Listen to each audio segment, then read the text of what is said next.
Welcome back to the Quiet on Set podcast powered by Cineman. I'm Young Gruff, and as always, I'm joined by Lachlan Teely. On episode 161, more spider people in some sort of Spider-Verse again, but this time, instead of it being animated or men, it's women live-action spider people. Madam Web trailer discussions coming up. Oh, yes, I'm very keen for that. Otherwise, we're pretty light on news.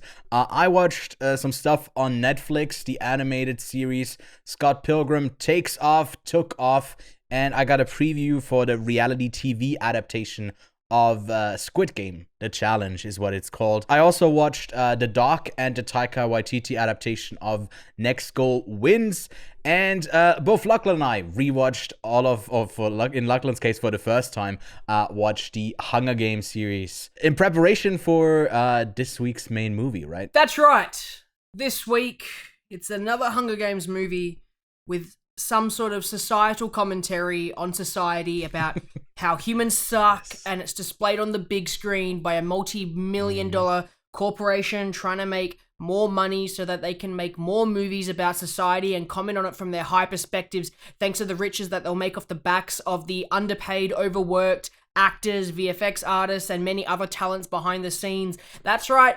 This week we are talking about The Hunger Games, Ballads of Songbirds and Snakes. Was that too much? Well, I was about to say it's called The Hunger Games, and I let you cook, and you made a whole fucking feast. So let's cue up the intro and get into it. We are professional. This is a professional podcast. Yes. Breaking Bad and Better Call Saul. Hello there. Which actually, Did you this get is gonna me a be hat a as bit, well? Yes. So I've got Dooncam. It's just a camera with my Dune Steelbook. So welcome back, Lachlan. Lots of Hello. homework this week we had to do. Yes. We watched a whole bunch of stuff, A lot.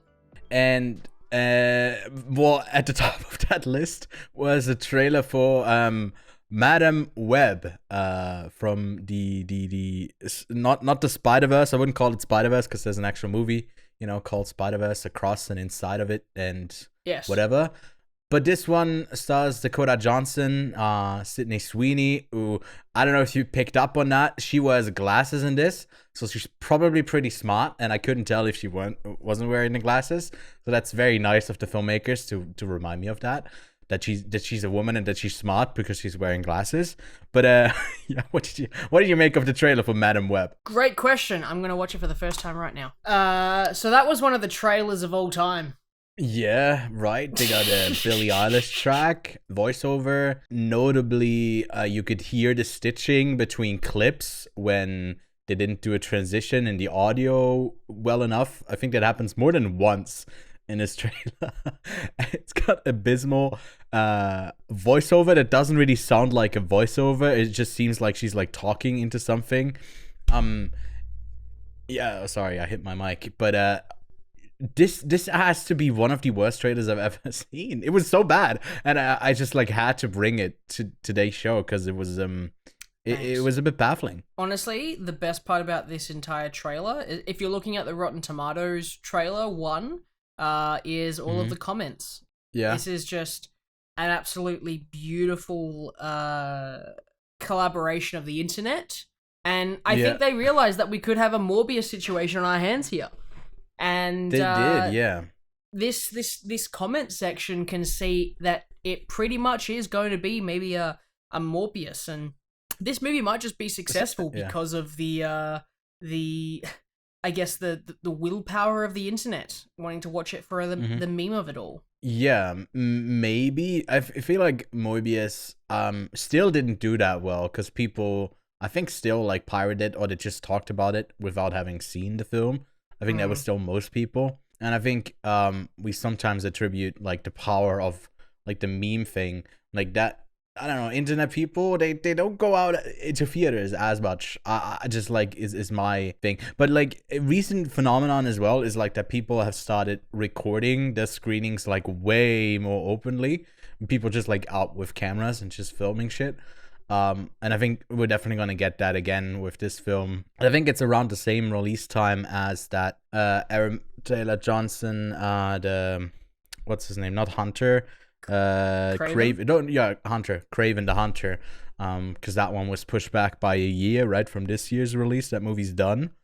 So I'm wondering if they just like they're all gonna release it at the same time, and it's a big old spider mess, or I don't know. It's an interesting power. It's just like is another thing where I'm seeing it and I'm like, hey, I really want that Final Destination movie that they've been working on for a while, like sooner than later, please. Yeah, but you always want a Final Destination movie. You're a sucker for them. Right? Yes, but rewatching the trailer with you right now has reminded me of why. Because it's a fun power to have like these premonitions or whatever, or like to see slightly into the future. It's a fun concept, but what superhero movies tend to have a problem with is having basically a hero and then the basically a counterpart on the other side that basically has the same powers or slightly different powers, and it seems to be the same case here where someone can see into the future, and I guess she can as well, or she can, I guess, go back. I don't know how you would define that, but yeah, that's Madam Web. Certainly gonna be reviewed by us in depth when it comes out. I don't know, probably just me, but yeah, it's on the web. The Madam Web trailer, yummy. We've seen yummy. Great stuff. Yummy. Anyway, speaking of franchises, at the opening for another Disney park. I don't know if it was an opening or if they just added something in Hong Kong. Bob Iger let slip that Frozen 4 is in the works. I kind of listen. My conspiracy theory here. I kind of feel like this was intentional. Because it was like, ooh, at Hong Kong, at this new thing that Disney is doing right now, he let something slip. And you get a bunch of headlines that mention now Frozen 3 and also that they just opened like a new park in Hong Kong. But they haven't even done 4, sorry. They haven't even done 3, yes. That's what I was thinking. I was like... They haven't done 3. Are they skipping it? Like, what the hell's going on here? I was confused. I was like, Frozen Forever. Yeah. Well, I actually thought I misread the article because I saw it the other day. They talk about Frozen 4 and I was like, oh, okay. Me too, Maybe I slept through Disney releasing Frozen 3 and I was like, no, there's no way because that would be a very successful movie at the box office that year. But no. Yeah.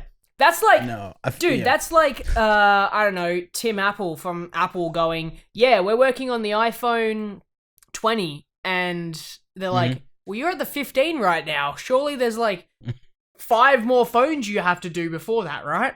It's such a weird thing, and it's just if he said Frozen 3, I would have been like, okay, sure, no worries. They're working. He was talking about Frozen 3. Random. That's why he let it slip in the conversation. He was talking about 3, and then basically said there's another story after that, and they're like, and then I just feel like it was intentional. Overall, it does make sense. And also he's a CEO, so he's a subhuman. So, you know, and I think this was announced like a couple of years back. I don't know if it was last year or maybe even 2 years ago. Petition to make Disney to make actually, you know what? It's just the whole of Disney, but should we petition to make Frozen 3 flop so that they don't make a Frozen 4? We can make a petition. I don't know if you reach all the people with their children who are gonna sit there and drive up the box office for that one, because like the second one I think was even more successful than the first, if I remember correctly. I have an idea. I have an idea. Just before Frozen 3 releases, you and I release I don't know, let's just say like a virus, like like a coronavirus or something to the world to stop Frozen 3 from being successful. Let's call it, I don't know. I think coronavirus is a bit like overdone. So let's call it coronavirus 2, Return of the King. I don't know, something like that. And we'll release it upon the world and we'll stop Frozen 3 from being successful at the box office. Yeah, campaigning to create a like biochemical virus to stop Disney. That's sounds like a movie plot. But yeah, that's that. There's also a bit more details that came out of the $40 million streaming deal for the actors for the strikes. I'll just link that below. I won't go over it.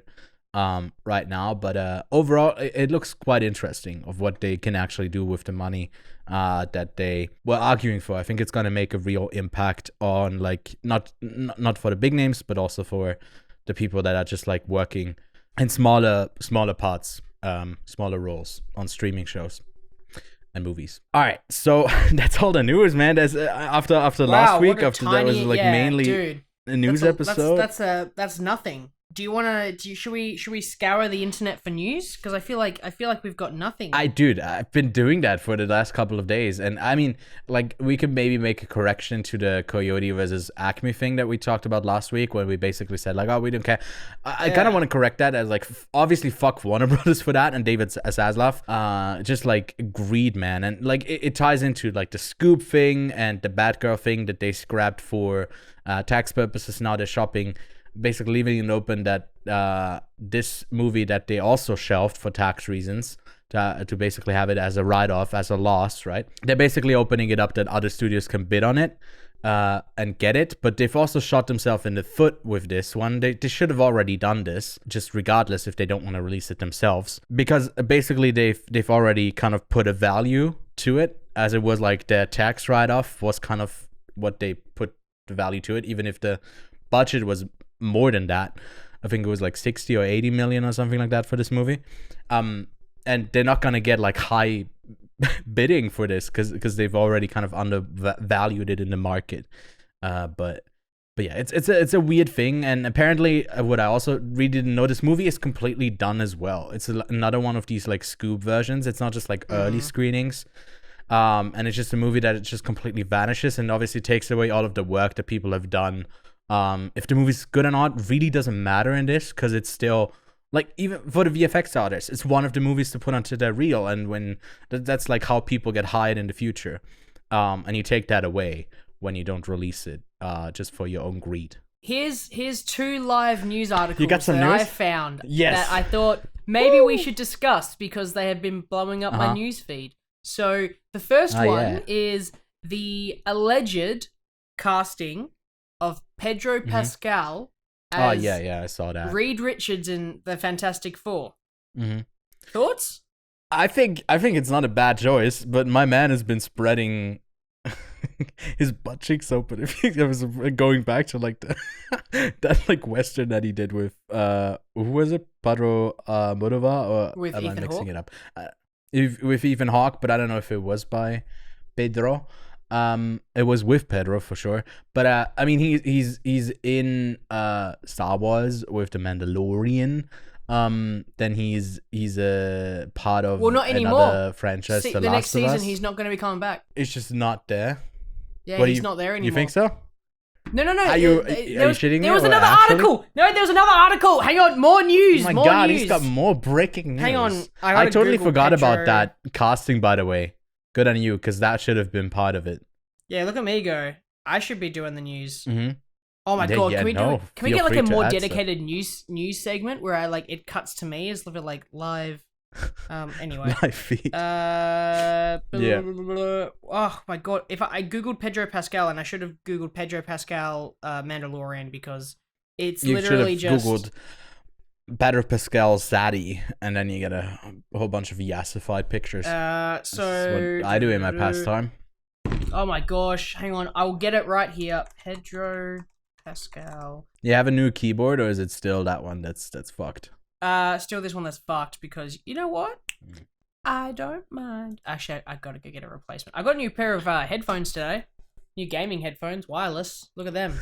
Look, no more wires. You're ridiculous. Yeah, I mean, you got in ear. You got like 17. They were on disc. They were on sale, so had to. Yeah. But I'm gonna say that I remember seeing an article. Now I can't find it. But Pedro Pascal is leaving Mandalorian. He's not gonna be coming back. Interesting. Okay. Is he I doing the think that's voice probably- thing still? Well, maybe they're not even doing it anymore. It's going to be more Bo-Katan, whatever her name is, because I haven't watched this latest season of The Mandalorian because it's been trash. Because having a father-child story was more emotionally gripping for me than having whatever the fuck the last season was that I never finished because it was boring. They'll get back to that. But maybe it's a in, bit like, of a mix. Like, yeah.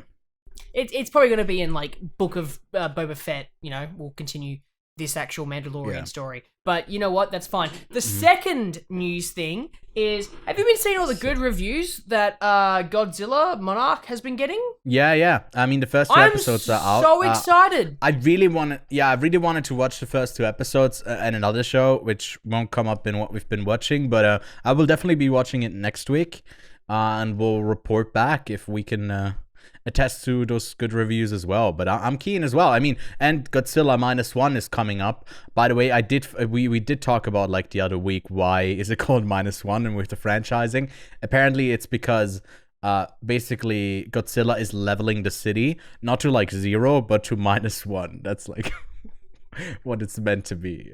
That is the, you know, I was gonna say dumbest, but if I sit on it, I kind of understand I understand where they're coming from. But also, that's a really dumb explanation of -1. But yeah, So I might be below watching sea some Godzilla movie because all of them are like the whole collection is on the Criterion channel, streaming there. Oh. So I might be watching a couple of them. Oh, I didn't get to show everybody this week. Hang on, we're getting straight into what we've been watching because I didn't get to show everybody this last week, and I think it's important. Look at the Steelbook. Mm-hmm. Oh, you got the Steelbook for Barbie. Ken's on the back. Ken's on the back. That's all, guys. That's all. I kind of, what we need the data for is how many people went out this Halloween as like Barbie and Ken. I feel like it has to be like so many people. I didn't go out, so I don't know. Did you go out on Halloween? Halloween is not a fucking thing in Australia. But I mean, there's still, I assume, parties that are like American. Let's do a costume party. In the sense that there are Halloween parties. Just this year, the one that I got invited to didn't line up when I could have gone. But I have got a dress up party coming up soon, which is themed Disney side hose, and you can't come as a main Disney movie character. You have to come as like a side character. So it's Disney side hose. We're brainstorming. We've currently got one idea. I think we've nailed it down to. Yeah. Do you know what it is? No, yeah, no, certainly. Yeah, I was waiting for. Oh, okay.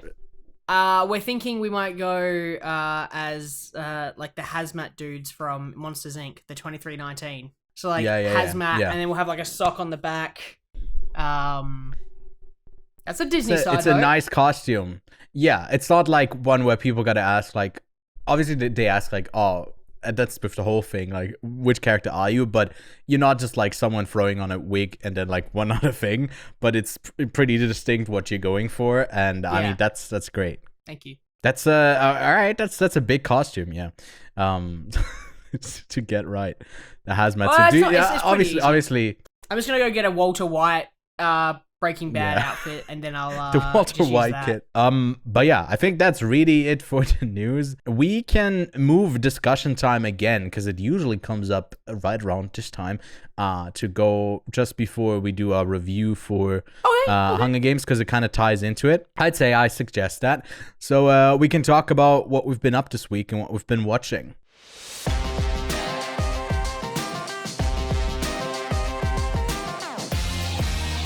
Well, before we get into that, make sure to leave a rating on Apple Podcasts and on Spotify. It helps us reach a new audience and to get screeners. I was recently actually just reached out to by like one of the countries that submits movies for the international Oscar, and they sent us a screener for one of their movies, and like that's because they discovered the YouTube, the Spotify or whatever. So the more you leave ratings, it actually has an impact on us getting to cover more show and help them be brought into the limelight and maybe have not that we move the needle on if they get nominated or not, but it certainly helps if more people talk about it. Well, we can pretend. We can pretend that we actually have an influence. We certainly do.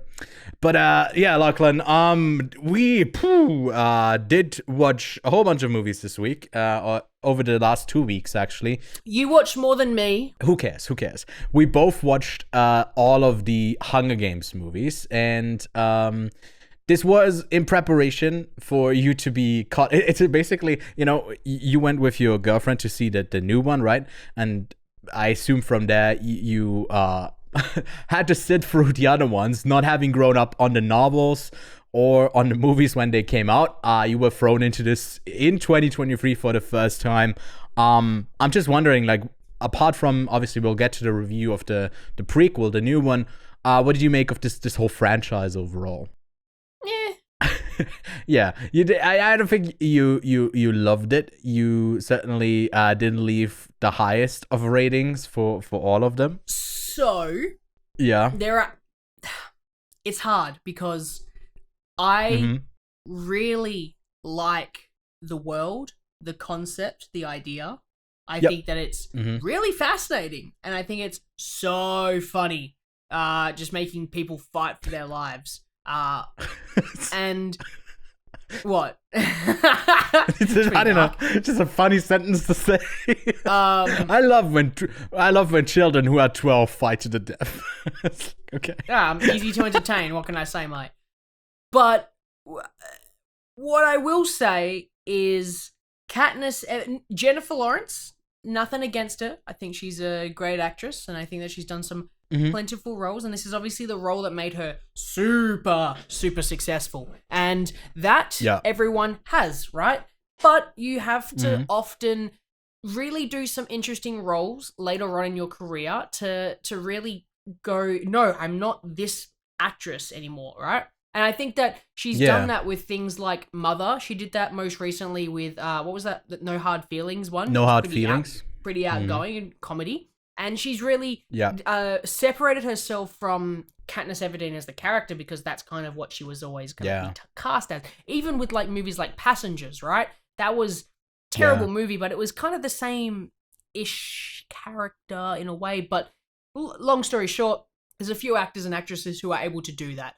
They become very famous with this one character, and then they do a lot of other stuff, typically some indie stuff, and really separate themselves. Daniel Radcliffe's a great example. So's Robert Pattinson is a great example of people who were this one character in people's childhoods' lives, and they've really now done some interesting roles. But fuck, dude, Katniss Everdeen is the most annoying character ever. I noticed this on the rewatch as well. Oh, how much, especially in the last two movies, she is so incredibly naive, and they don't play into that naivete. It's just like she's focused on Peter, and she comes off as like, obviously she's like 17, I think, around the time that like the second thing happens. Hard to tell. She looks way older, but it just doesn't work at times. Her character is just like so oblivious, but I think especially in the first one of the last movie is really interesting in what it's going for, in its political intrigue that's happening, and how she's used. I think there's certain moments where that like is really well done, and then they talk again, and it's like, oh my god, stop talking. It's so bad. I like these movies. I read all of the books. It's like one of the first ones where I do have the like translated German version, but then also I've read all of them in English, and I think the second one is probably the most exciting one. It had the biggest potential, and then I think it does leave some stuff on the table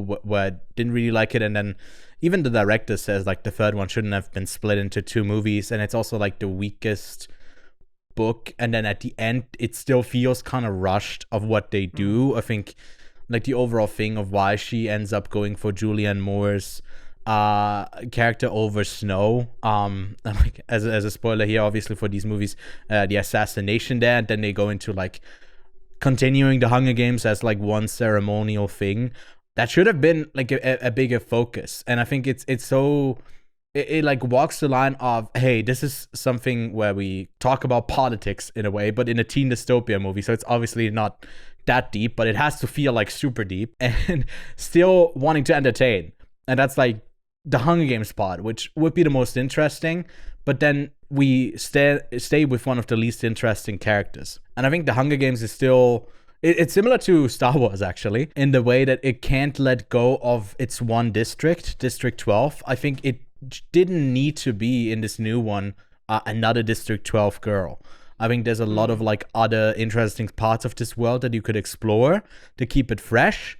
I don't want to give away what I thought of the new one, but I mean, let's just rank this franchise first. Like, what do you think is its strongest point? I haven't even got to my full thoughts on like the oh, two you that got I haven't more? seen. Okay. Wait. Yeah, because you got my thoughts on the first two the other day, but in part one and part That's two true. of Mockingjay, I haven't got to explain yet. Yeah. What about the finale? I hated it. Anyway, Sorry. moving on.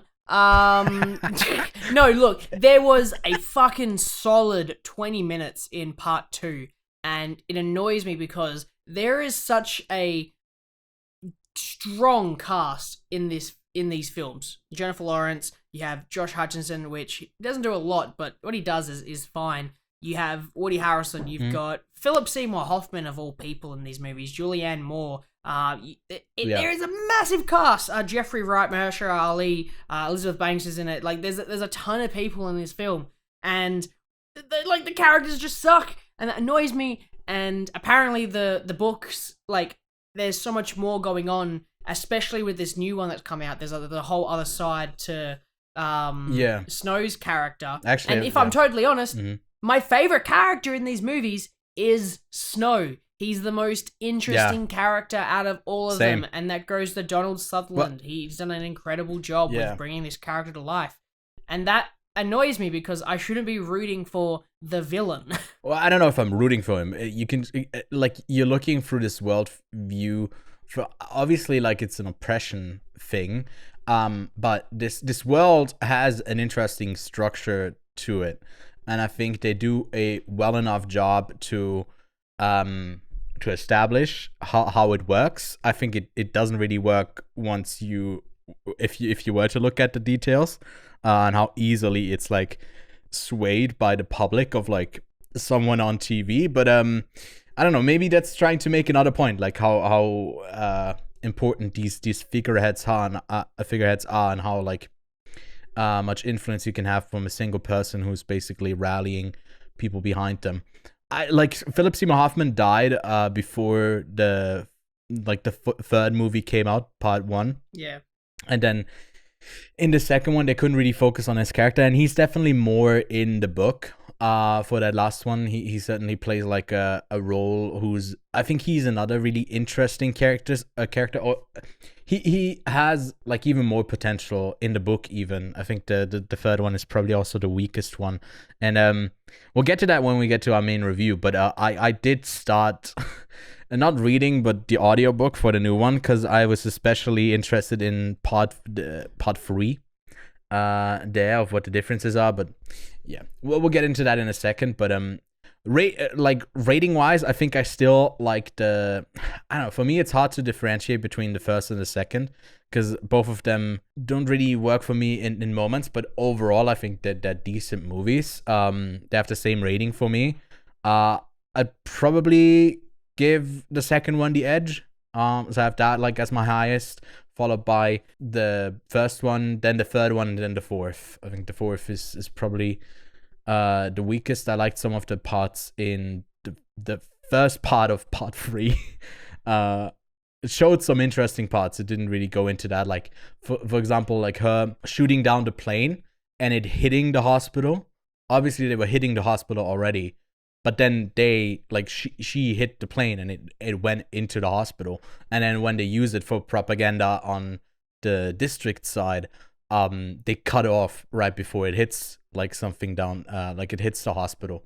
And I think that's like an interesting, like it's so lukewarm in what it's trying to go for. It could lean way more into that, and it doesn't, but it's there, and I think that's like commendable for this teen dystopian movie. Anyways, Lachlan, what about you? The best one of them, the worst one of them all is, in my opinion, the Mockingjay Part 1. That was just so boring to me. Nothing got me interested. There's not a lot going on. Yeah. There was some what about cool the cat, comments though? about... Remember when she runs for the cat and then she's not... I don't care. It's I so have dumb. I had no it's- emotional no, just kidding. attachment to. I was like, I hope she dies, and Yeah. then she does, and that was great. And then it would Jesus. kind of go the first Hunger Games, I would Okay. say. You don't like that one? I Mhm. yeah, it was a. The shaky cam wasn't doing it for you? Then it would, yeah, definitely. Then it would be part 2 and then Catching Fire. Yeah. Mhm. Yeah, so Catching Fire Yeah. would be the best one. I thought the changes to the arena was cool. And then I really liked the sort of the twist. And also Philip Seymour Hoffman's on display and he's incredible job. There's also a lot of like cool little people in there as well. But I like Finnick Yeah. quite a bit as well. There was like one of the other characters where I think they could have done even more with him. But I think he's an intriguing person to follow. yeah. The movies tend to do that a bit. I think he gets a bit more in the book, if I remember correctly. But yeah, that's that. Lachlan, what else have you been watching apart from Hunger Games? I watched Hannibal for Another guy who's feasting on people. an undisclosed research job. Yeah, that you I'm- talked about it last week. Did we? Did we talk about it last week? You leaked it. Yeah, you Oh, leaked yeah. it. You were like, oh yeah, we're watching this for the Ridley Scott bracket that we're working on, and I think Oh, like we can dude, also you told because everybody about the Ridley Scott bracket, dude. Come on, why'd you tell everybody? you did last week as well, Lachlan. I don't also remember watched Hannibal, that. by the way. But I wasn't gonna bring up all of the Ridley Scott movies because I watched like I don't know, like 8 of them this week. Sure. And yeah, lots of stuff to talk about. But Lots I mean, of yeah, stuff what to do you talk think about Hannibal? What do I you think like about it. Hannibal? It's better than Red Dragon. Not I as haven't good seen as Red Silence of Dragon. the Lambs. But Oh, dude, Red Dragon. obviously, yeah. But I actually enjoy it quite a bit. I really like Hannibal. Mainly for what's his name's performance. Anthony Hopkins? What's his? Or is No, just not Anthony Hopkins. Ray Liotta? No. Why is his name not Julianne coming to Moore? me? No, not Julianne Moore. I don't know who you're talking about. In the here. wheelchair. I can't remember the actor's name because Oh his face is so yeah. under makeup. He's in like Mhm. Leon the Professional. He's in Harry Potter movies. Why is his name not coming to me? He's in The Fifth Element. It's also not coming to me. I can see the actor's face, but I can't think of the actor's name, and this Yeah, annoys same. me. Gary He was under so much Oldman. makeup. Gary Oldman, there it is. He was incredible. I loved him. He was great. He was Mm-hmm. so much fun. That was the only part that really got me through that movie. Also, I do believe as well that Julianne Moore's performance is fine. I don't think it's great, but it's fine. But at the Yeah. same time, Anthony Hopkins' performance as Hannibal is a little bit more to chew on. You like that one? More to chew on because he's in the film and he chews on. Anyway, but Julianne Moore's Yummy. performance is fine. It's a little bit weird, like jarring at first, but oh well. Yeah, to make that jump from Jodie Foster to her, for those Yeah. who don't know, was a bit of a recast there. But it's and a that good she's movie. not in the I third like one. it. I think it's a good Yeah. sequel. I think it's a fun sequel. I think the end is a lot of fun. Dude, the end is so much fun. It's so So crazy. much fun. I think it kind of fumbles it in parts where it's like it gets so messy where it Yeah. feels like they edited it a bit too abruptly. But there's like some fucked up moments in there that are gonna stay with you. So yeah, what's he grabbing? Has he got another? What are you buying? He brings out a brain. Sorry, nothing. Nothing. Okay.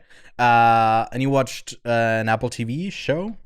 Is that what you got there? No, that's on in Australia. It's on Stan, which is an It's in Australian. Stan. I don't know if it's an streaming Apple service. But Yeah. I am By Eminem. still Marshall Matthews. I'm still playing Alan Wake. Hang on, just Mhm. fixing something at the moment. 1 second. Just before we started the podcast, I was fixing my desk because I was rewiring stuff. Yeah. And not everything's plugged back in, so stuff isn't working.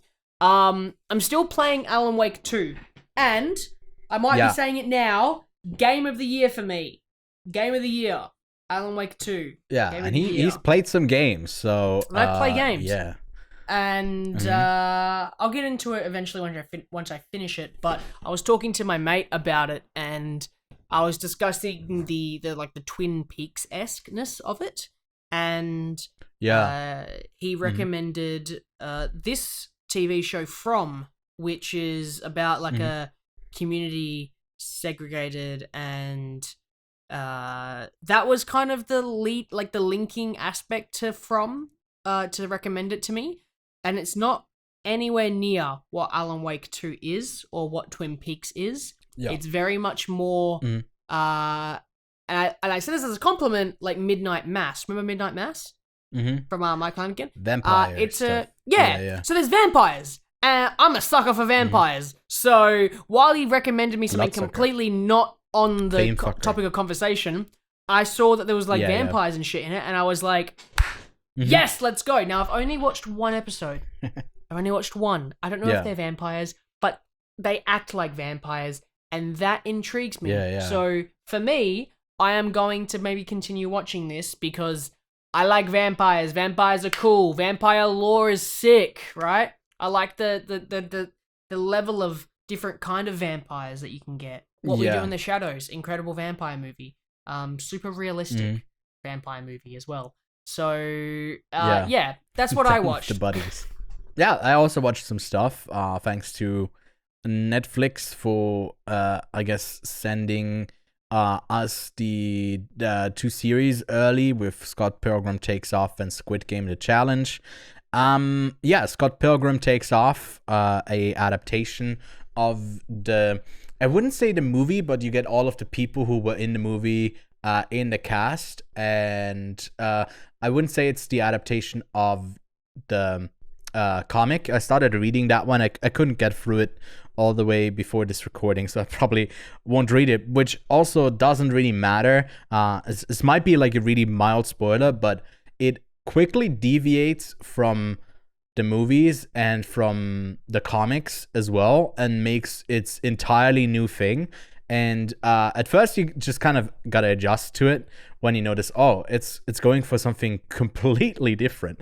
And at times it's like really random, but the animation style is really fun.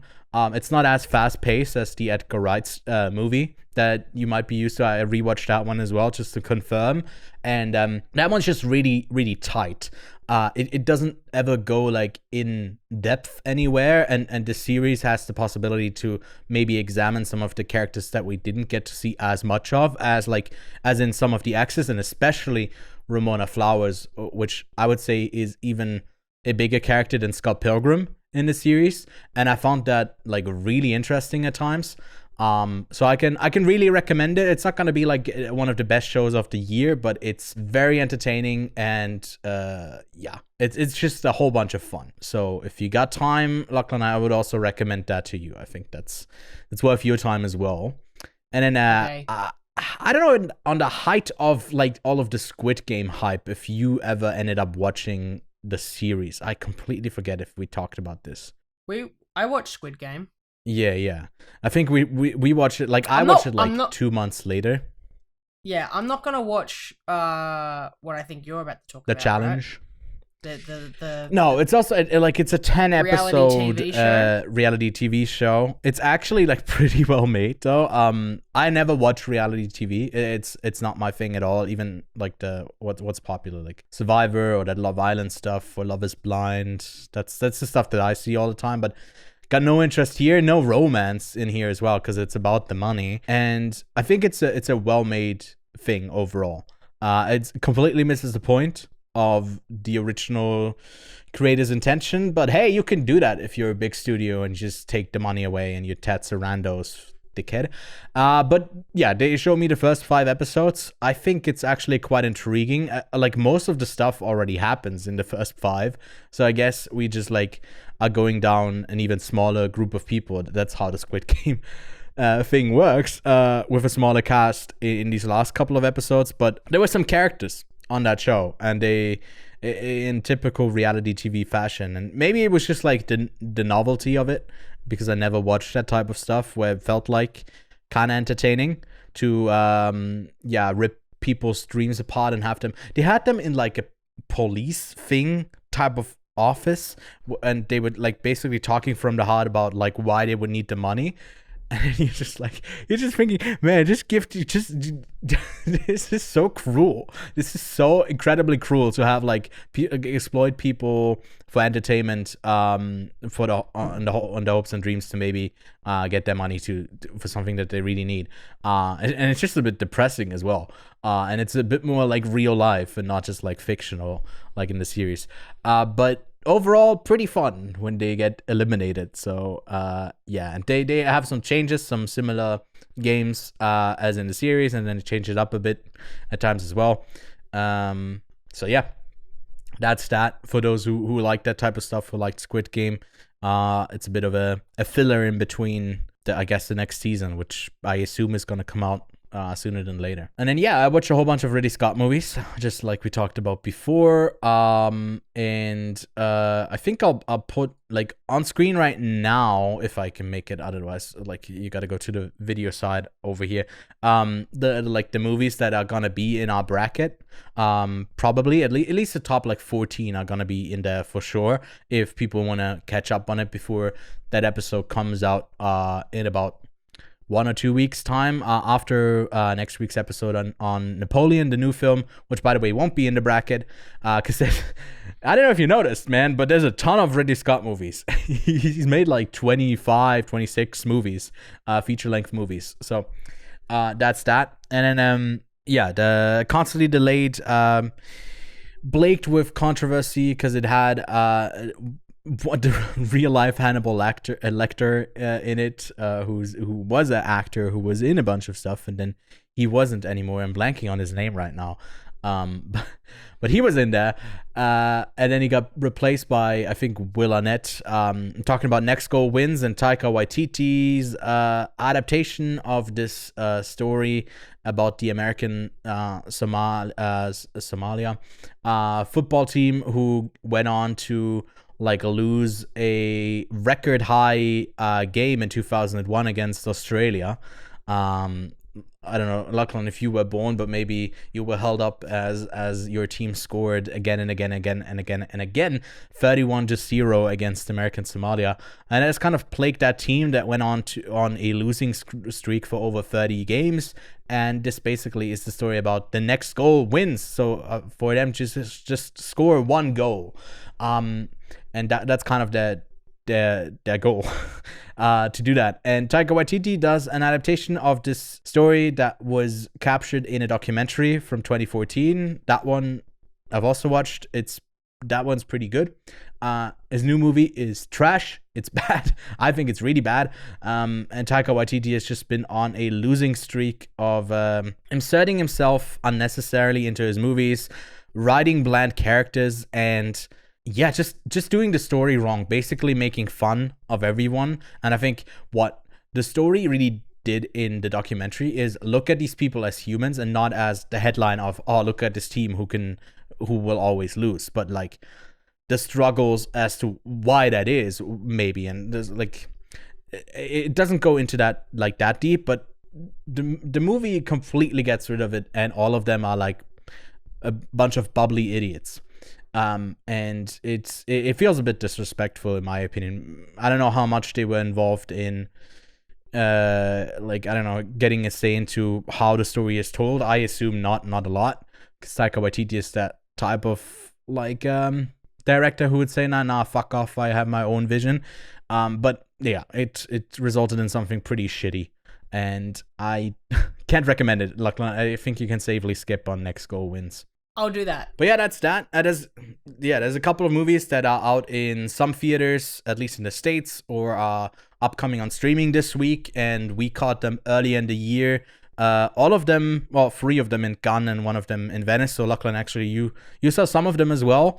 Fallen Leaves is out in the States. Unfortunately, not for you yet, Lachlan, and you missed that one in Cannes. But you did see parts of May December. Mentioned that last week already. We'll talk about that one more in depth when it comes out on December 1st on Netflix. And then Maestro, the second feature from Bradley Cooper, is out in limited release in the States as well. We'll have a bit of an overview at the end of the show when it comes to new releases and when it releases where.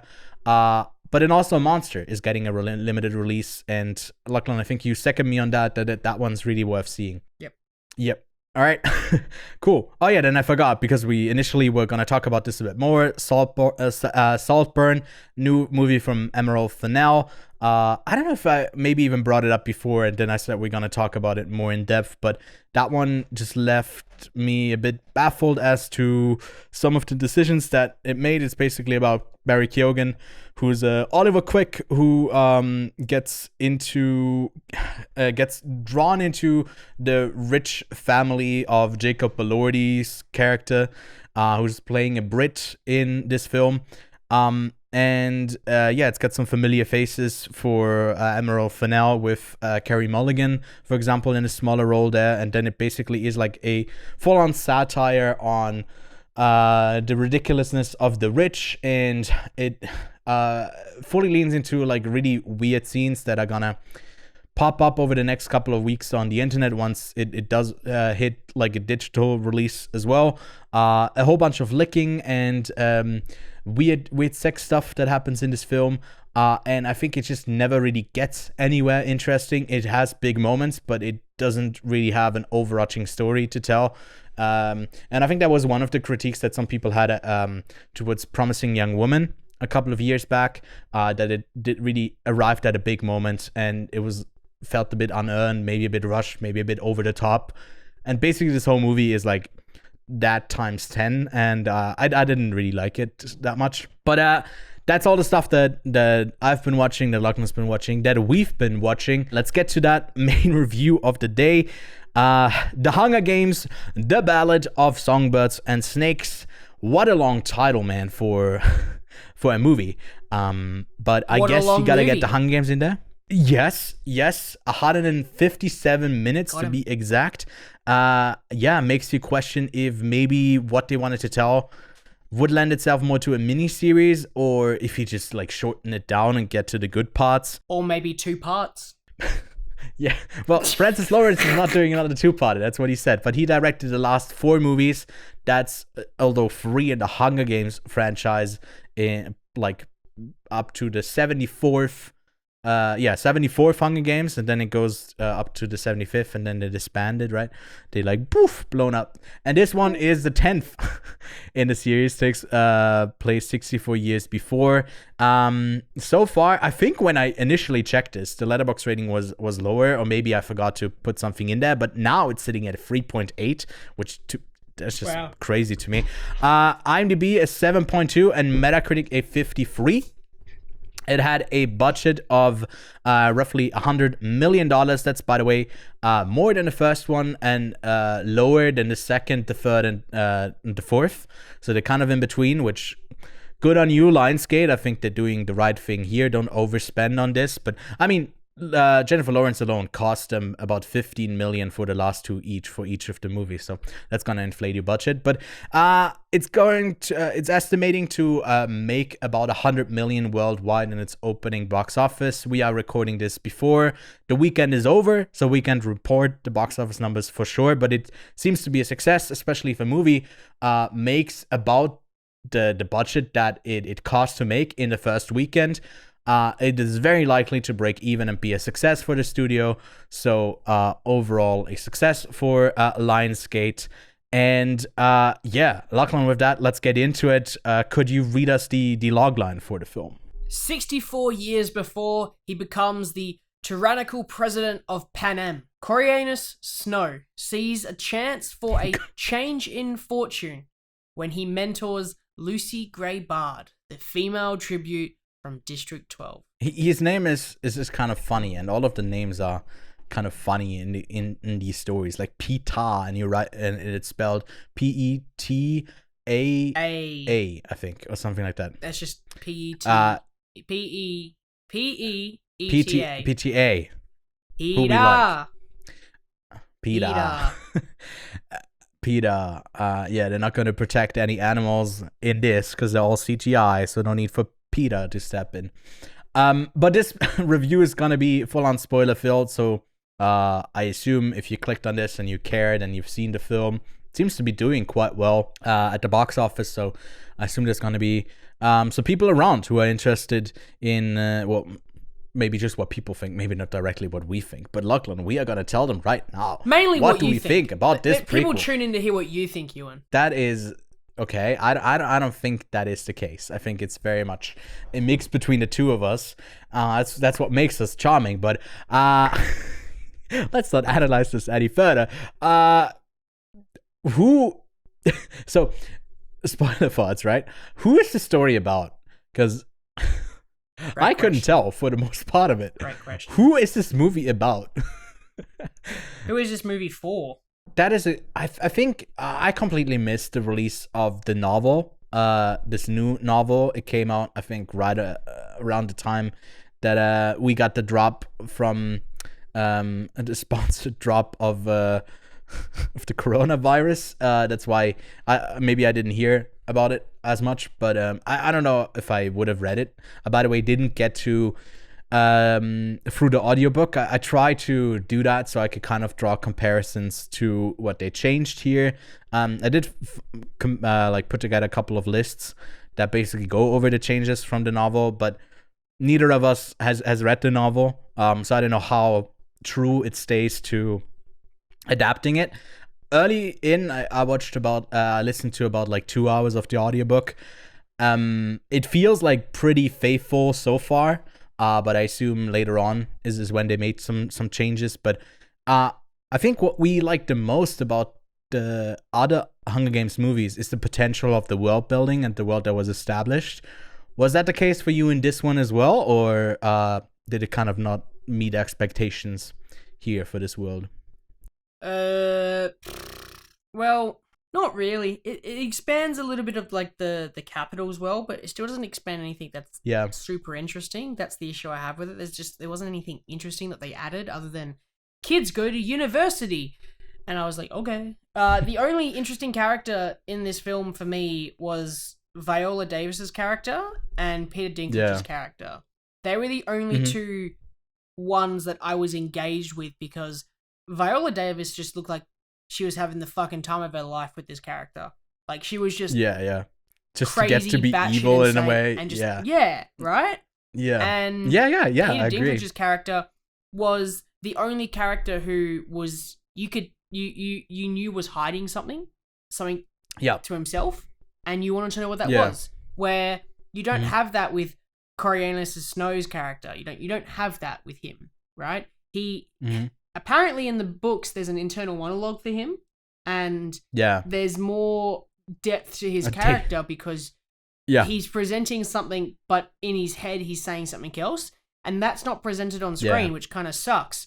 And Lucy Gray Bard's character is just honestly batshit crazy and doesn't really give me much, and I didn't find that enjoyable because there was no other motive for her, like other than survive or be, nice to other people, where you kind of knew that Viola Davis's character was actively gunning for something, and you wanted to know what that was because she didn't tell you what it was, but she was gunning for something. And even when she wasn't saying anything, like at the end of the Hunger Games, right? Viola Davis' character is kind of panned to see her expression. She says nothing, but she says a million things at the same time, and you know what's going on in her head, and that's the enjoyable parts of that. But the main characters were just I think there's a better story to be told about the capital, because obviously it kind of turns the focus around on, hey, even in the capital there's people suffering, basically, like they're being starved, and it basically introduces more of the levels that this other society has, that is still in like a caste system or like a hierarchical Miyazaki every time I try to attempt saying system. that word as well, it fucks us. It's a very hard word. Don't make fun of me in the comments. But it's like, to me, like that was something intriguing as well. There's like, if you're a peacekeeper, you get sent away, and that's part of being kind of a lower class citizen in the capital. That's interesting, and it does get explored. It does get used as a plot point later on in the story. I don't think it holds anything interesting, though. none of this is actually interesting in the world that we are in, because it all felt so very much not thought out. Like what they were doing for the last 10 games felt like it didn't exist. So this world, this glimpse into this world, it feels like that's all of this world that exists, and you need to have a world that is kind of believable for us to care if people want to expand their world or like progress. But we never kind of get to see what that is actually like. We get to see Coriolanus has like all of these aspirations of what he wants to break out of. And in the book, he has like this internal monologue where he actually talks about like he wouldn't want to be, he looks down on a high bottom because like even that position as like the game maker is something that he looks down on early on in the book, because he would strive for like a higher position. And I don't know if that comes across. It just ultimately feels like a fan fiction as soon as like Lucy Gray enters frame, and it's all about like their weird connection that to me it didn't work. They didn't really have any chemistry with each other. I agree. What do you I think? don't think there was any chemistry at all between those two, and that sucks because I was kind of hoping that there would be. It would be super interesting. That obviously my history with the character is pretty fresh in my mind, and he looks down upon quite a number of people, and I was looking for reasons, and I was I kind of knew that it was a while ago, so I didn't think it was going to affect him that much, because what is it, 64 years before he becomes the president? It's like that's a long time to hold a grudge. I don't know when he becomes president, but I assume it's like, I don't know. Well, it's like set 64 years before he becomes the tyrannical president of Panem. Yes, but he doesn't become president. 64 years before, but it's just a bad log game. line. It's a bad log line, because like 64 years later is the start of the first Hunger Games, and it's not his first year as president. There, so I think. But either way, a bad log line. It's an interesting character, right? As I said, I was the most interested. I was the most interested in his character because he was interesting. Yeah. He had depth to him. Yeah. He had conflict. He had his own motives. He had the best like saying as well. He would say moves and counter moves. I love that. Yeah, snow lands on top. That's great. Snow lands on top. That's awesome. And he's a very fun character. And to have him then explored further to see when he was a bit more naive and younger and saw the world differently, or at least we thought maybe he saw the world differently, that would be interesting. And I guess that's maybe now we can see why he hates a particular district so much. But I mean, I didn't get that part. I don't know if I missed that, but I didn't get that part. Like where he jumps from Lucy Gray, because it's basically like, obviously full on spoilers here, but we gave the warning early on already. But when they are like going into the cabin, and I think that they're on a good path there. And like earlier, I think she Lucy Gray says like, even more than love, honesty is like the highest value, right? So basically implying, if you lie to me, if you're not honest, then that's like, even if I love you, I'm gonna leave you, and that kind of way. That's how I read it, like obviously in foreshadowing and the storytelling there. And then he doesn't tell her the truth about like the amount of people that he's killed, and lies there. And then when they get to the cabin, she immediately I guess flees and goes away. And I didn't get that huge jump that he makes from basically her leaving to going batshit crazy and like going like, hey, I get the point of the Hunger Games now. I actually gotta oppress these people for 64 more years. I don't know how you felt about that like final part. We'll talk about the other parts, but I think that's like the most people agree that, like, from what I've seen in reviews, they praise the first two parts, which I wouldn't even say that. I didn't even like those two parts. But then the third is when it really falls apart, in my opinion. Yeah, because it's such a, at least when he goes to 12, it's interesting, right? Because it's a departure of environment. He's used to the Yeah. capital. Even though the capital is actually more of a slum to him, this is worse than that. But that first sort of half of that part, the first part of that last part, is really hard to define, is fine. Him Yeah. betraying his mate, him exploring 12, falling in love, that's okay. But there was no path from him becoming falling in love with Lucy to him not trusting her. It all fell apart in 3 minutes. That's not a downfall of a character.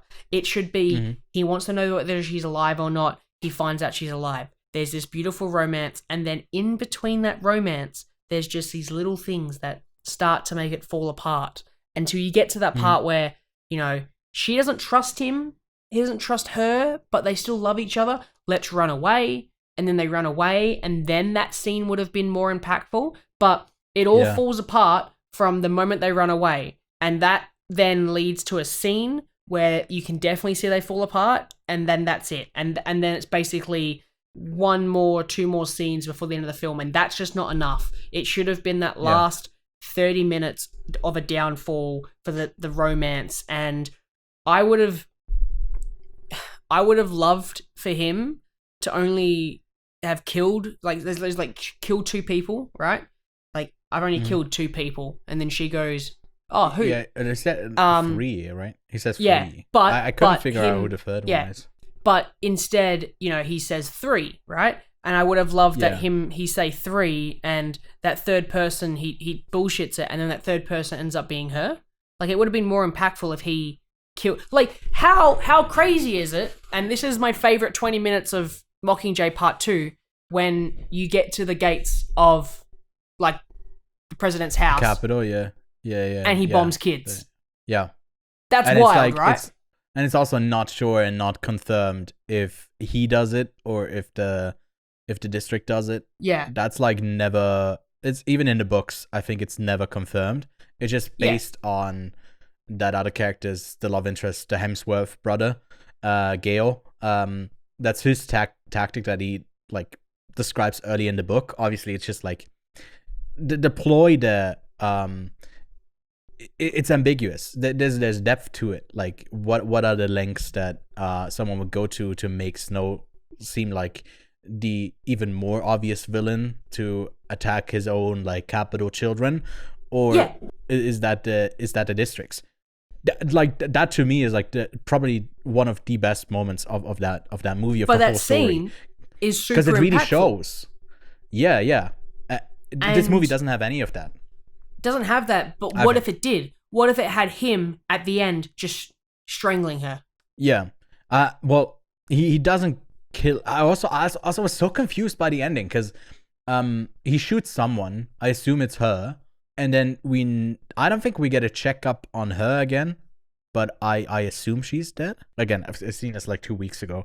I don't think she's dead too well. I think that she's still around. You don't think she's... And that, at least with the last comments of the conversation with Peter Dinklage's character, the Dean, and Snow, it's like that's what drives him mad. That's what drives Snow's mad, that she's still out there.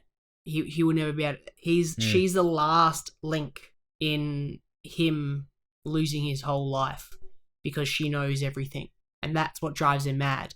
And that's interesting, but again, it's not really explored, and the film just kind of says it to you instead of showing it to you, and that kind of sucks. Yeah.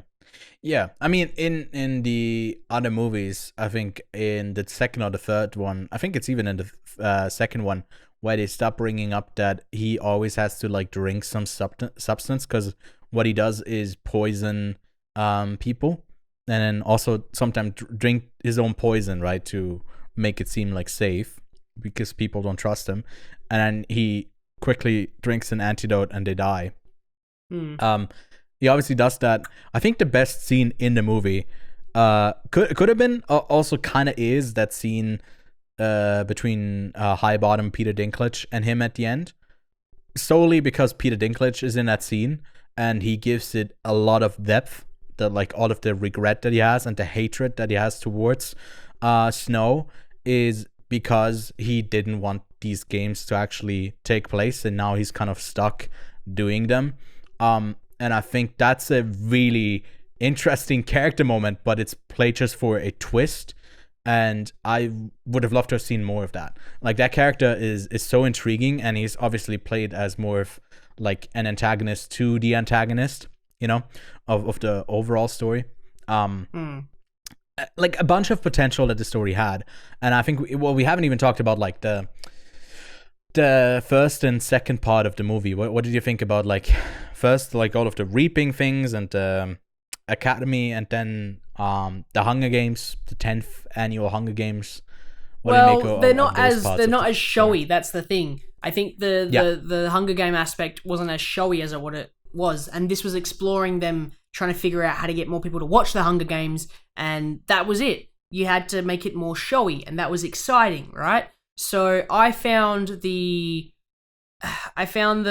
pairing and the sort of how they evolved it into this showy presentation interesting, but once again, it wasn't that interesting to watch, and I guess that's kind of boring. They didn't really introduce that many cool ideas because the best Hunger Games has already been on display, and that's Catching Fire. That's like the best Hunger Games with all of the elements and how they get out, etc., etc. But what I will say, because I don't think we've said it yet, unfortunately, we haven't even spoke about the best character. That's Jason Schwartzman's Lucky Flickerman. That is he got on my nerves. Heck of a character. He got on my nerves. I loved him. He's a heck of a character.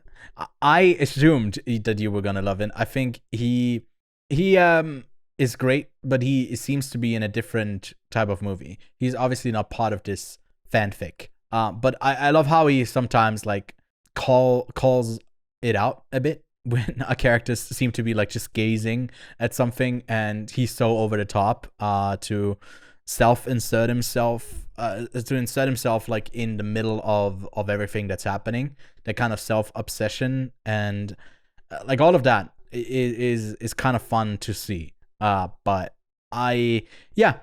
he's another odd choice in there. Obviously in the book it's not as much. That's Jason Schwartzman basically doing a whole bunch. And yeah, you liked it. Yeah, of course. The man with no introduction, the weatherman and amateur magician, throws the coin up in the air at the start and then catches it at the end. It was brilliant. I loved it. It's the same with in the main Hunger Games. Oh god, why are there no one's names coming to me? They all kind of look the same. That's why. Yeah. Also, one of his. Also, all of the characters are in makeup, and I don't realize who they are because they're just so deep into makeup. Stanley Tucci is Flickerman. Stanley Tucci. His character is also so great. Yeah, I think there's like another one of the characters that are in the Academy that had one of the last names. I think that pops up later on in there as well. I don't know if it was a Crane or I forgot. But there's a whole bunch of like nuances. No, I would say maybe references like that to the later story, and you can see that the family has kind of stayed in that like lane of relevance from them going to the Academy there. But this world just doesn't really hold anything at the start there, and I think putting you're basically doing double the Hunger Games with double the young characters, but not really, by pairing them up with someone else who's supposed to be their coach. And I didn't find anyone in the Academy interesting enough to have them be there. And it also felt like an incredibly dumb idea for them to do, because it's like you're pairing up a bunch of young people together, and it that to me is like the most fan fiction thing of it all. Like, oh, he has to save her in a way, and the story is ultimately not about that. And I think it the way it's constructed, it has to be, but I think it's way more interesting to have him be a bit more cunning earlier on, to have those attributes early on. And I think he doesn't really have that layered personality as much. And maybe it is because we don't hear his thoughts, and we basically only get his conditions, which obviously are after his dad passed away. Or I don't know if he was hanged or what happened there. Also, I couldn't care less. But like he was also now a poor one in the capital. But yeah, there's also Hunter Schafer. A lot of people love her from Euphoria. She's Tigress, and it's one of the characters that pops up later on in the last in the Hunger Game series, where they hide in the capital. Bit of an odd inclusion there, because I wasn't aware that they were this close. Because like that's never something that's brought up in the I don't know if it's in the novel, but in the movie at least. And then yeah, we have the I guess not the main character, but Rachel Zegler as Lucy Gray Baird, and she does an accent, and every time she speaks, I'm like, oh girl, you're doing an accent. Not that I would be any better or any good at it, but it just I don't think she has had a convincing performance yet. I think she's pretty good in West Side Story, but she has like that musical background, and I forgot how much in the first one they want to get Jennifer Lawrence to sing, but oh my god, in this one they just like force it down your throat so much. And from the first moment on where she sings, as she gets at the reaping, from there on out, I think her character just doesn't work for me at all, because it seems to be all over the place. But I don't know, what do you thought of some of the supporting players and her? Well, just on Hunter, like, Mhm. I feel bad because Tigress is a interesting character. At least I'd like to see Doesn't get much. their transformation into a tiger like they are in the other movies. That would have been cool, but no. The only point, and this is nothing to Hunter's performance, because I think she does a great job, but Tigress's character only exists so that there's someone in the capital that's from the capital that goes, oh, but the Hunger Games are bad. Because there's that guy from the districts who's in the capital because of money, who hates the Hunger Games. Everyone else doesn't hate the Hunger Games, but Tigress is the only one that's Tigress is the only one from the capital that goes, Hunger Games suck. So that's the only reason Tigress is in here, because their character is just there to exist as a moral compass of, I'm from this place but I'm good, and Snow's character is, I'm from this place and I'm bad. So they're basically just opposites, and I thought they were lovers, but they're cousins. So that was awkward. I didn't even know if they're actually cousins. I think they are, but then I was like, did they just like meet in the aftermath of whatever happened 10 years before, right, when the districts, when the uprising happened? I don't know. I was listening to the audiobook on 3 times speed, and I didn't get all of the details there when they were introducing everyone. I mean, that whole side character, who the name of the character I'm blanking on right now, but Pliff is his last name. Basically he is the one, comes from money, gets kind of bought into the capital through his dad, and then ultimately is betrayed by Coriolanus as he sets up this he wants to set up like a revolt or whatever, some sort of rebellion or flee with these people, and then Coriolanus steps in and kills a bunch of people, and then tittle tattles on him with the birds, and I don't know. That's like another moment that should be big for Coriolanus, but it just kind of felt a bit lackluster. In the novel I also read, they don't play out the recording as he's hanged. So it's like not just quickly. Your cats are doing exactly what I want. Snow and Lucy to do at the end, and they fight, and it's like physical, because that would have been okay. Now it's over because you made them put them on the big screen. It's as soon as I pay attention to them, they're like pretty chill. They like lay down and want to cuddle, but if I'm doing this podcast, usually I have to lock them out, because like they have ran into the camera, straight into the camera before. They go crazy. See, now they're back again. I wish they had That's great. Yeah. Lovely. But I think that's pretty much all I have to say about Ballad of Snakies. Yeah. To me, in the Hunger Games ranking, this is at the very bottom. I think this is the worst one of the bunch. And yeah, please don't do more unless you have something actually interesting to tell. This wasn't it. What do you think, Lachlan? Where does it rank for you? I'm actually going to put it just above part 1 because I think part 1 was just dog boring. Yeah, that's fair. And this film at least had something going for it, at least in my eyes. As I said, I enjoyed Viola Davis's and Peter Dinklage's performance, and Jason Schwartzman's as well. They all just kept, every time I see them on screen, I was just like, you guys are great. You are fun characters. But everything else was just a little bit boring. My God. Yeah. The funny thing is, I think we haven't talked a single minute about the actual games. Yeah, well, they're not important. The actual Hunger Games, they really aren't that much, and even there they bring in like I don't know what it is with, instead of just having them fight each other, which would be way more impactful, they still are having like things that come in to kill them all at the end, and I don't really like that. Always feels underwhelming because like there's long periods of time where they're waiting for something to happen. For this time around, because it's a bigger arena, it's also the first time that there is more I guess it's more time that passes, not just done in one night, and then once things would happen, they just like kill everyone in one strike, and it just like always feels like, as far as them are being concerned about the ratings, I think they always do like the worst thing possible for the ratings at the end. But yeah, that's that. That's that.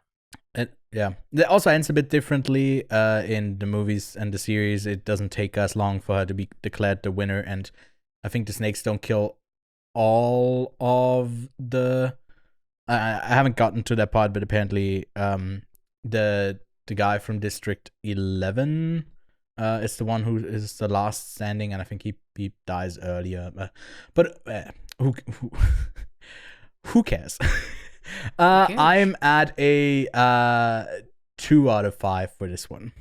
What about you, Lachlan? Wowzers! I might give it like a 2.5. 2.5. Yeah, fair. I'm thinking about 2.5. I think I might give it a 2.5. Yeah. I mean, that's where the Mockingjay movies sit for me at a 2.5, and then the others are like at a 3. And I think you're a bit lower for those as well. So I think I like the series a bit more overall. I think they just like some stuff just didn't work in this one for me at all. And yeah, that's that. But if you were to pair this up, make it a ceremonial 10th edition of the Hunger Games, and you go like, hey, after you've seen all of these teenagers kill each other, well, what do you want to watch next? What I talked about social commentary, and how about we do another dystopian movie where people kill each other, and it's about hierarchical classes and other stuff. I'm talking about Snowpiercer. What a great thing to partner that bad boy up with. Yeah, because there's also a character in this movie that's called Snow, Coriolanus Snow, and it's Snowpiercer. Look at me go! Actually, look at it link. Look at me link these movies up together. That's a great double feature pick when something can link up like that. You know, Coriolanus, the anus. They start at the end of the train and they make their way to the top, and then they crawl through his butt all the way to the top, and then Snow lands on top. Yep, Snow lands on top. That's that. Because we are getting ready for the next Ridley Scott movie, Napoleon, next week. And we are still preparing for our Ridley Scott movie bracket. I'm just gonna go with the obvious one here. Also kind of ties it in because it has the simplest arena in this one, at least at the start for the first 10 games. It's Gladiator, because it's the closest to those type of Gladiator games.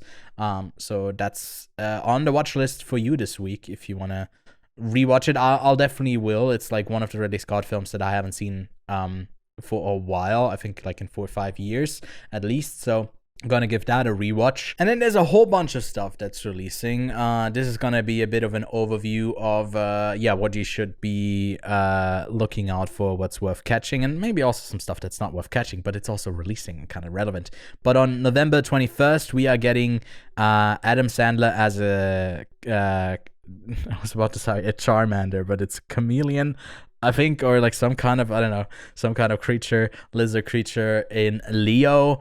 On November 22nd, we are getting Squid Game The Challenge. I don't know if they drop all 10 episodes at the same time, but it is the Netflix way, and I assume that's going to be the case. But then on that Friday, internationally, all over the world, we are getting Napoleon. There's no, if you want to wait for it to release on Apple, I don't think they have set a release date for that yet. I think it's kind of the Apple strategy. It's been the same with Killers of the Flower Moon, where they are having quite an extensive run in theaters, and I kind of like that because it doesn't give people the date yet to go see it, so it kind of feels more like you're missing out, and you can't say like, oh, in 3 weeks I can watch this on Apple TV. It's like, it might be 4 weeks actually. So why don't you go to the theater and go see this? I think this is going to be worthwhile to see on the big screen. And then Wish is releasing in the States only. For us, for me in Switzerland, it's the week after, on November 30th, and for you, Lachlan, it's all the way after Christmas, man. Second day of Christmas, December 26th, is when you are getting Wish. And then also Saltburn in the States is going into wide release. Lachlan, it's out for you, but like I said, kind of lukewarm on my recommendation, so you might even skip up on it. That's not a saying. What am I saying? That's not a saying. You just invented a new one, man. Congratulations. No. Well, you get one new saying per episode, but you might just skip it. I don't think it's gonna make it onto your top 10 list by the end of the year, and we kind of have to start considering that, man. Like, what's worth your time as we get closer to the end of the year? What do we have time for to revisit? What's worth checking out? And we'll do that in a couple of weeks, but in limited release in the States, we are getting Maestro. That's out on December 20th for Netflix. Here, Netflix is already giving you the date, but out in theaters in Australia and in Switzerland, it will be, that's a Yoda sentence, on December 7th. But then Monster, also out in limited for us in Switzerland. It's out next year, January 25th. No release date yet for Australia, so you might have to wait until it goes onto digital VOD. And then Society of the Snow, another Netflix movie that's out on that service on January 4th, is going into a limited release in the States. Then we in Switzerland are getting the latest Hayao Miyazaki movie a bit earlier than the rest of the world. It's coming out this Thursday, but in the US, in wide release, it will be on December 7th or 8th. Well, in Australia, December 7th, so you don't have to wait for too long until we get to that. And then, hey, I also thought I gotta throw you a ball, throw you some meat. I have to read up before we do these episodes on a bunch of expressions that I want to use. Throw you a bone? Bone! Yes, a bone, a dead bone. For a dog would be better, a dog person, but cat person. That Sundance release is releasing in Australian theaters, as well as the movie that is set in the Australian outback. The Royal Hotel is out in theaters, but I think that one's already out on VOD, but I guess you can go see it on the big screen in Down Under. But that brings us to the end of the show this week. And next week, like I said, we're going to talk about Napoleon. Dude, this is just a bunch of stuff that we got to talk about. I think there's been some interviews where historians have called out like the inaccuracies of some of the stuff that's in Napoleon, and Ridley Scott has basically told them to fuck off a bunch of times. I think it's just really funny. So I'm looking forward to our discussion there. And yeah, don't forget to subscribe to the channel if you want to see more. Again, get ready for the Ridley Scott Bracket. If you want to tell us how wrong we are about some of our decisions, then you better study up and watch those films. Otherwise, you can't participate in the discussion, of course. And yeah, yeah, leave us a rating on Spotify and Apple Podcast. Thanks so much for tuning in, and we'll see you next week. Bye. Bye.